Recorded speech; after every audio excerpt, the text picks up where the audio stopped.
Bilang pagkilala sa sakripisyo ng mga namatay na sundalo't pulis sa bakbakan sa Marawi City, sinimulan na ang iproseso ng DOJ o ng Department of Justice ang kanilang mga benepisyo at claims.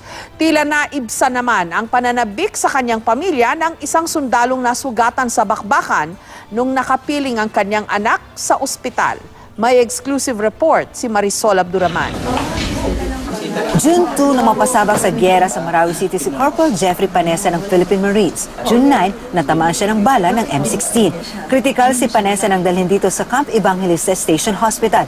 Pero maayos na ang kalagayan niya ngayon. Ang pinaghuhugutan ng pag-asa ni Corporal Panesa, ang 2 taong gulang na anak, nakatabi niya ngayon sa higaan sa ospital. Masaya raw si Corporal Panesa dahil makakasama ang anak ngayong Father's Day. Pinabisita ko si Ma'am dito nung medyo magaling na ako, pinapunta ko, Ma'am. Isa na rin sa pagpapabilis ng paggaling niya, yung makatabi yung kamag-anak niya. Sugatan din mula sa bakbakan sa Marawi City, si Captain Erwin Ercilia. Nagpapalakas pa ito ngayon, pero gustong bumalik sa Marawi para tapusin ang laban. Inspirasyon ni Captain Ercilia ang pamilya. Di man daw makakapag-celebrate ng Father's Day kasama ang anak, babawi raw siya matapos ang problema sa Marawi. So, yun lang yung pagkukulang ko sa kanila na... Pero sabi ko naman, dumadating naman yung time na nagkakaroon kami ng family time. So, I maximize naman. Pag may nakakauwi, doon kami bumabawi, ma'am.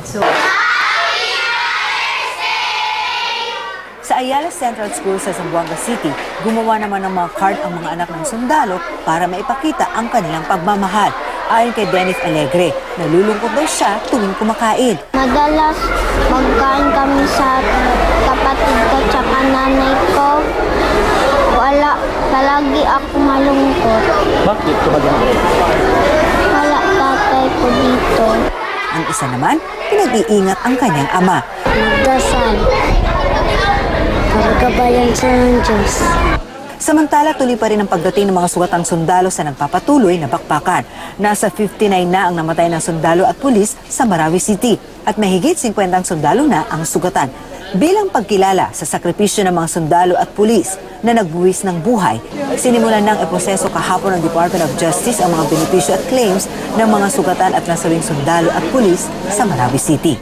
Mula rito sa Cagayan de Oro City, Marisol Abduraman, GMA News.